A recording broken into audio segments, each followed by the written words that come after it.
Well, good morning guys, another week, nice rest yesterday, and yeah, what have we got on? The weather today is taking a change. It's a lovely temperature, lovely working temperature. I don't know what it would be, 19, 20, something like that, so very pleasant on that score. Cloudy, so no burning sun. So it's a case of getting the chores done first, make up a feed, give the tomatoes their drink, and then we're going to look into the tomatoes later because there's something rather odd happened that I think I might have a clue why, but we'll chat about that later. So for now, it'll be a case of getting that feeding done. So, teaspoon in the bucket, teaspoon in the can. This is lovely weather for working. Even the got to give it a really good stir.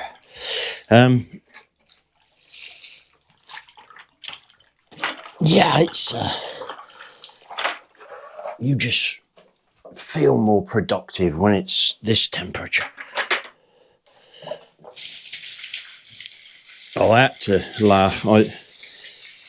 AI is great, don't get me wrong. I use it for all manner of things. But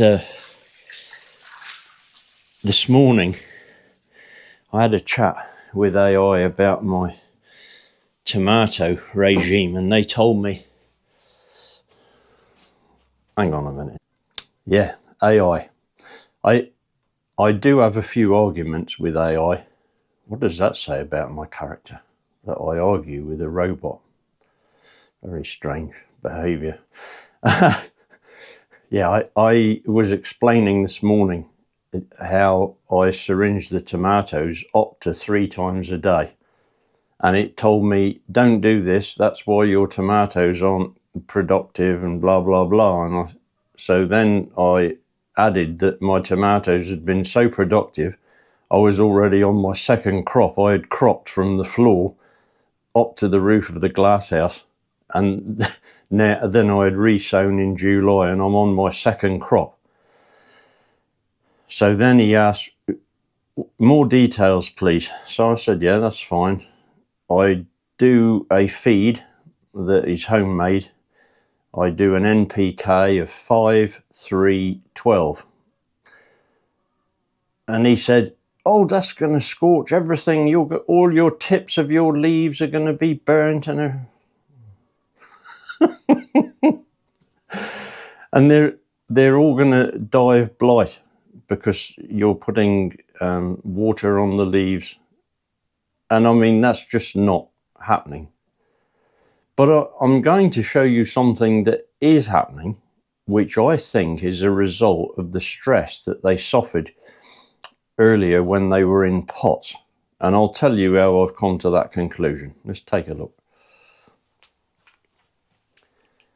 So these here are fine. These were planted out earlier than the others.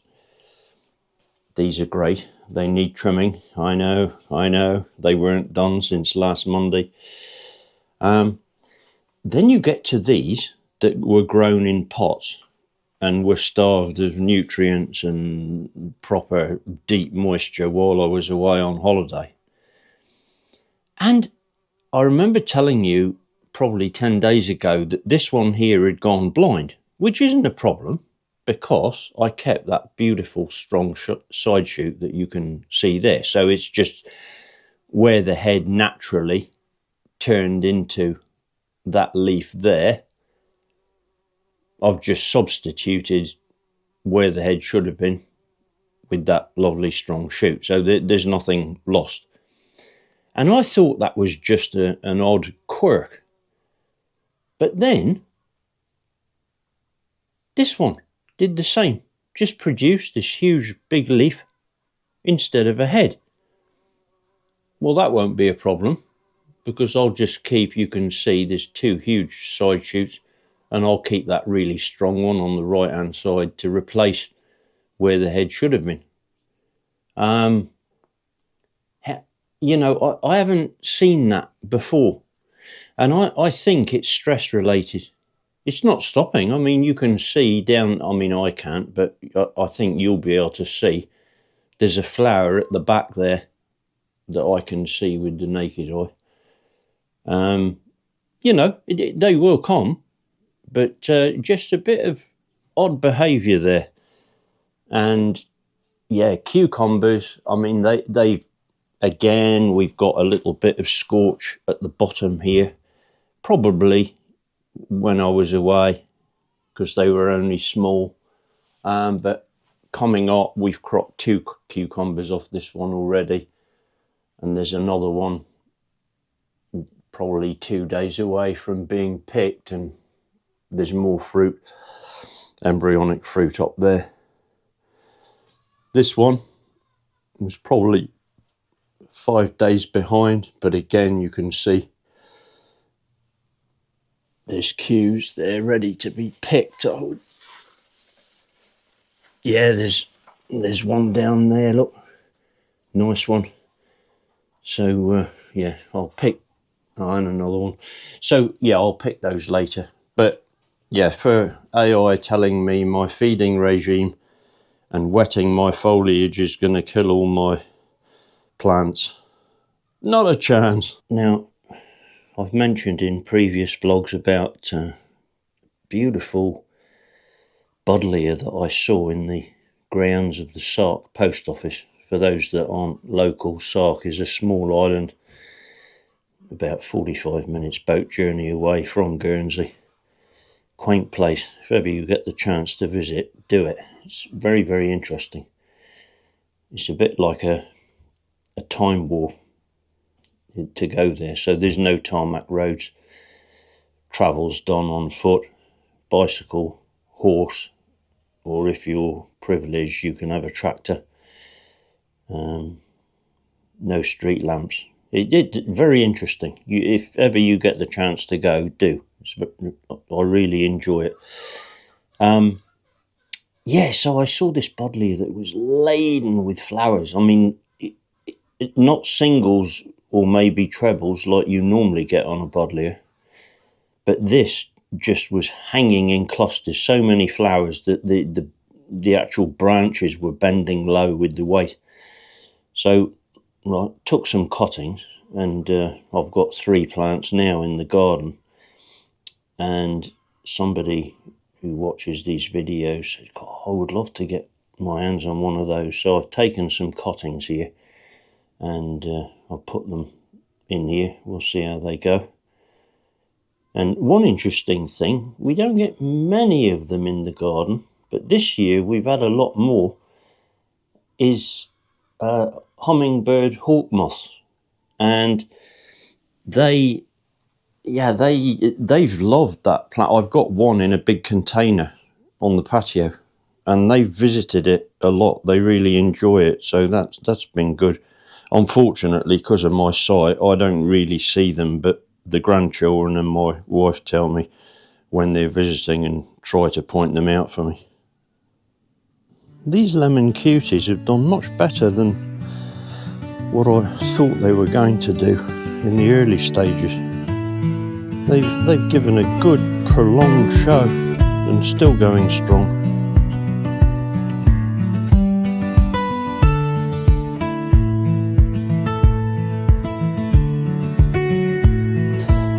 Well, good afternoon, guys. Well, that's a few other chores done this morning. So now it's time to make a path through to get to pick the fruit up at the bottom of the garden. The wild garden is gone over now pretty much, and so it's just tall seeds this high, and it makes going and picking up the fruit not a very pleasant job. To do it, I'm going to use this little tool here. I know I'm always showing you bits and pieces out of my shed. This is another handmade little tool made, well, this particular one was made in Madeira. Whether they're used on the Portuguese mainland or in Spain, I don't know. but I know certainly in Madeira they are this and something they call, forgive my pronunciation, an enxada.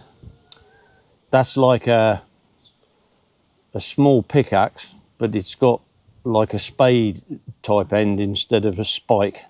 They're very fond of the enxada. But this is the foice. So it's like an old-fashioned sickle, except for the fact it's narrower. And I don't know if you can pick that up. It's got serrated teeth on it. So it's not a weapon that you would hack with so much like this, although you can do. But with a glove, you can take hold of whatever stemmy weeds you've got and just rasp it down backwards because of the inverted teeth on it. And it's you know, obviously a strimmer with a blade would be quicker, but it's just a very, very handy tool. And for somebody who really knows how to use one, they also use it as a rake. So they would cut and then they use this hook to rake the bundle of what they've cut together, and then quite often they would tie it with a piece of rope and then sling it over their shoulder to get rid of it. You won't see any of that with me using it, but yeah, let's get to work and cut a path. Hi guys, I'm Denver. This is John's granddaughter, and I've just come back from holiday and I'm cleaning out the chicken coop with my grandpa. It's going to be a very nice time. I'm just going to start sweeping the chicken coop because it's quite dirty still.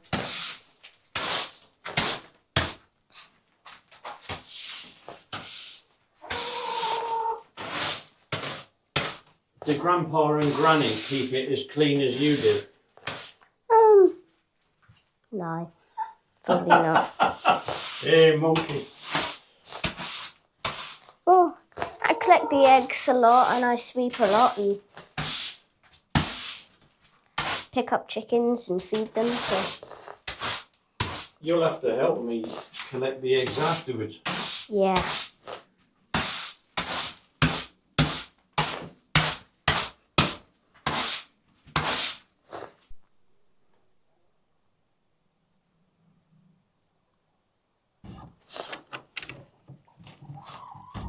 Hi, I'm just going to come and collect the eggs.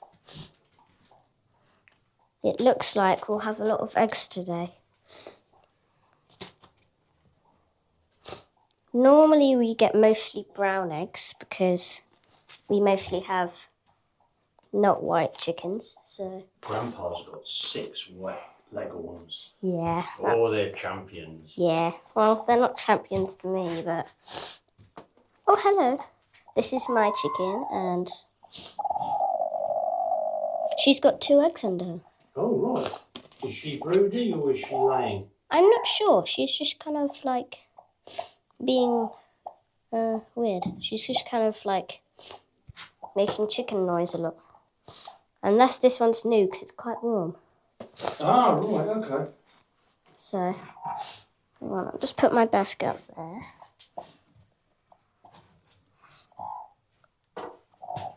A lot of eggs. There'll be a lot to kind of sell and eat. And... Is there any down there? Yes, you've just laid one. This chicken has just about laid an egg. Nice brown one. Is that one speckled? Yeah, a little bit. No, I mean the chicken. Is that one of the speckled? Yeah, it's a speckledy. It's a black and white speckledy. Okay, I think that's all the eggs. Let me just check, make sure there's nothing else under you. Yeah, that's all the eggs collected. Did you lift the chicken up to have a look? Yeah. Did it mind? No. Never mind. It just kind of looks under itself. Like, what are you doing? Right, can we see how many? Yeah, I'll count and I will... Just show the camera. Oh, yes. I'm going to count how many we've got. So we've got 1, 2, 4 whites. So let's count the browns and then I'll add them up. 1, 2. What's up, mate?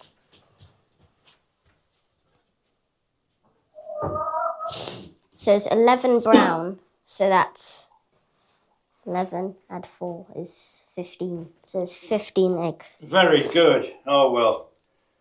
2 for Grandpa's tea. Yeah. So you can see the issue here.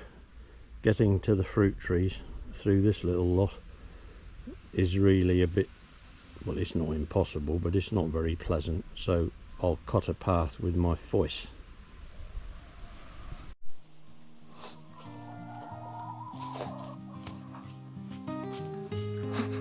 Well, let's pick up some of these bad pears.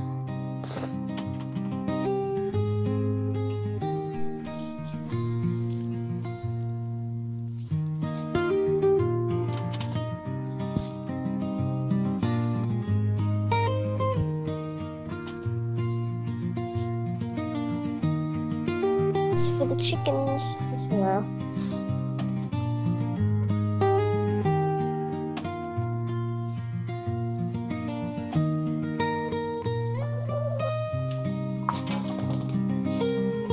Hello.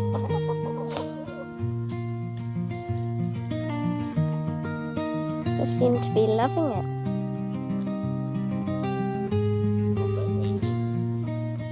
Here you go.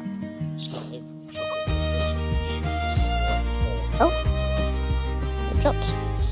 Let's do an apple this time. Nice apple. Does anyone? Does anyone want an apple? Or do you like your pear? No, none of them seem to like apple. They don't want apple. Don't do that. Oh, they tipped 2. They tipped a pear and an apple, but that's not much. Alright. But once you know the pear. I might not be in the camera. Hang on. Here we go. Do you want a pear?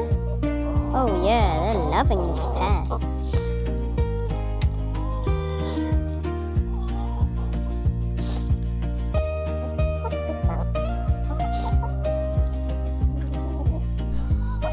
So this is one of the new bluebells.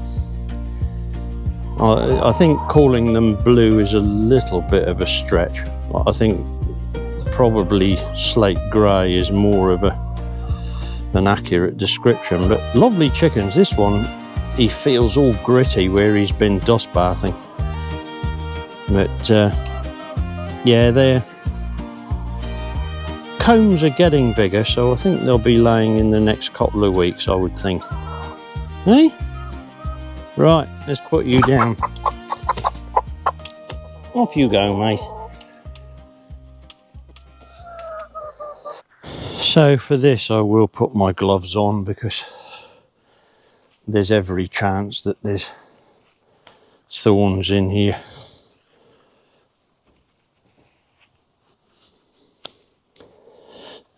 So it's just going to be a slow little job.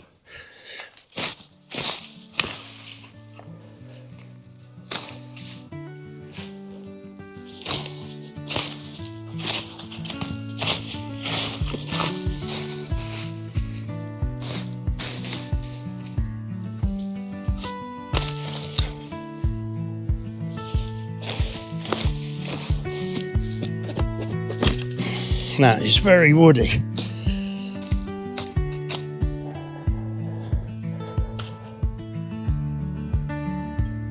I'm not going to make out that that was easy. It wasn't.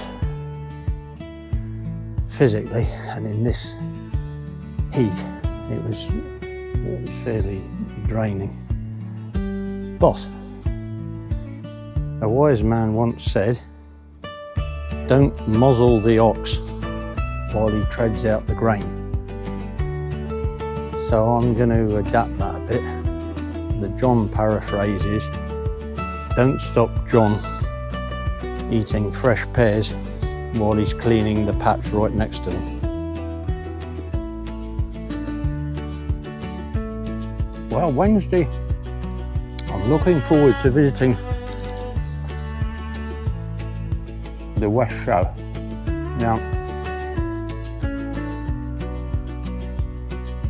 in Guernsey, if you haven't been here in the summer. We have three main, well, yeah, we have three main shows. We had the South Show this week just gone, which tends to be a slightly smaller affair, but still well attended. In fact, this year, our representative to His Royal Highness actually entered some of his baking in, the Lieutenant Governor. They noticed that because of the weather, people struggled. Flowers that usually come in time for the show hadn't managed to. Vegetables as well that usually would be ready, they had come and gone. It's been a really, it's been a lovely year for summer weather, don't get me wrong, beautiful. The best we've had since 1976. But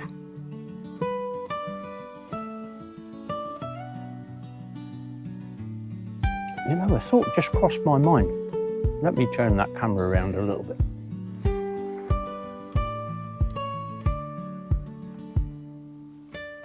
Yeah, in 1976, we had a real water shortage, like serious problem. Well, more people have got swimming pools now and jacuzzis than they ever had. However, we haven't got all the glass houses that we used to have. So my guess is that water consumption, when all of the glass houses finished trading, the water consumption locally must have gone right down. So we can't be wasteful with water at the moment, but we're not in absolute crisis yet.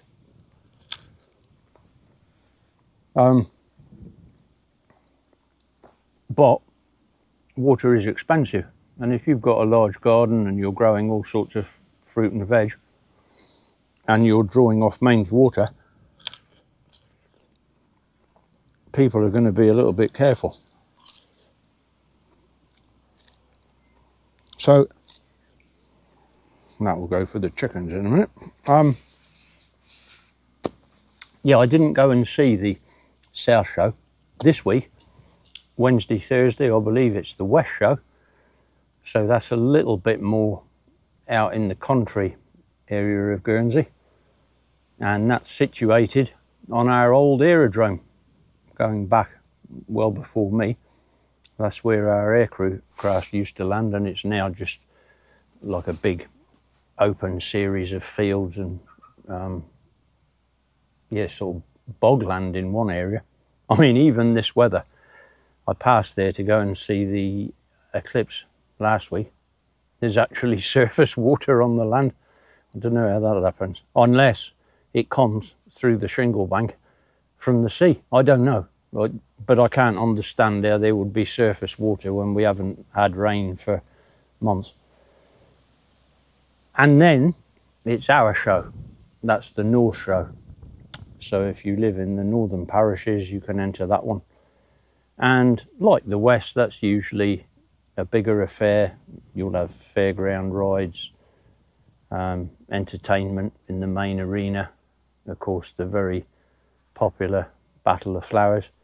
But my interest, obviously, is the flowers and the veg, and a little bit the livestock, but mainly the garden produce.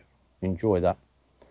So Malachi and Denver will be entering their pumpkins. Malachi particularly has been really interested in bringing his along. Denver not so much, but we'll see how that works out. Denver's more the animal helper, so like cleaning the chickens today, she just took to it like a duck to water. No argument. Oh, could you clean the chicken? Yep, okay. And off she goes, and it's all done. Yeah, Malachi, he's more into the garden side. So we shall see. Is it a good year for pumpkins? Will the competition be very strong? That's the excitement. You never know till you get there and look. You could, potentially, I mean, we've got a world champion on Ireland, Gareth Griffin. I believe he holds the world record for onions. He grew one in Guernsey. 9 kilo. That's what, 19 pounds? One onion. 9 kilo. So you never know. Somebody could go for a pumpkin and, you know, use a whole patch just to do one and get something 700-800 pound. You never know. It could happen. Well, I'm not going to do too much more today, but isn't it funny, the little things you find? Well, again, partly because I wouldn't have seen them anyway. But I was coming up here. I knew I had planted these Eucomis lilies down here because I had them in a trough and I didn't want them there anymore. So I just popped them on the edge of the wall garden to keep them till next year. So I knew they were there. But these, little did I know, they had grown right underneath the pumpkin. So you can see they found their way out searching for light, and still they've managed to put a bloom on. And they've been tucked in all those dead flower heads and the wildflower seeds hidden away all this time. Well, guys, that's it for Monday. Reasonably productive day.